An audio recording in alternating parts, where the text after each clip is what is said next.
pretty clear that despite the fact that Donald Trump has cratered, Republican, their brand has cratered, the Democratic brand has not recovered, and that's because what are you talking about? What is the Democratic trust. Approval rating? Come on, be honest, brother. Come on, what's the Democratic approval rating and what's Donald Trump's? Come on, man. So Scott and I actually might agree on part of this. The Democratic effort is very much dependent upon rebuilding trust with voters. And I think the way you do that is you show that you have the ability to fight, you show you have a consistent thing to say.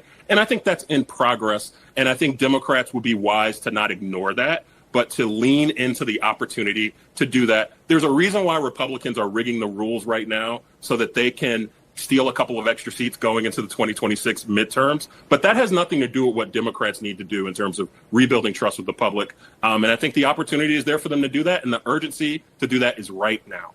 And Scott, just looking ahead to 2026, look, you have that, the stats Harry was talking about, but, when Donald Trump's not on the ballot for Republican, he really juices the elections for the Republicans. The people who will never vote otherwise tend to show up and vote for Donald Trump. What do Republicans do to make sure that while Democrats are trying to get it together, that they can hang on to the House?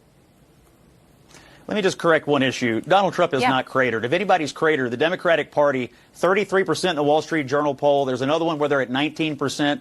Trump at worst is in the mid-40s. The Republican brand is in a lot stronger position than the Democratic brand. That's number one. Number two,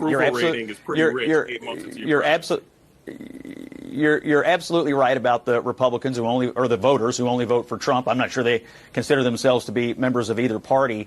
And it is imperative that the Republicans convert them into regular vote time and again. So I would say, honestly, Jessica, this is project number one for the Republican Party for the midterms, is you have to make an argument. If you like Donald Trump and you turned out for Donald Trump, if the Democrats win in November, it's all going to go away.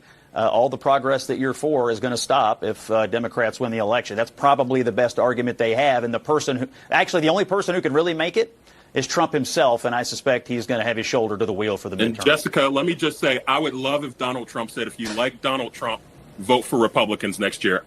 Scott, please tell your friends at the NRSC and NRCC to tell them to say that, please.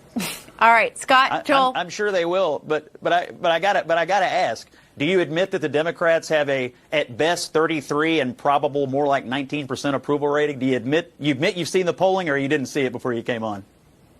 I saw the polling, and I'd be concerned that Democrats still have a plus 5% chance in ballot choice next year, even with that polling. So I'd be really concerned if I was a Republican. All right. We got to leave it there. Scott and Joel, our thanks to both of you.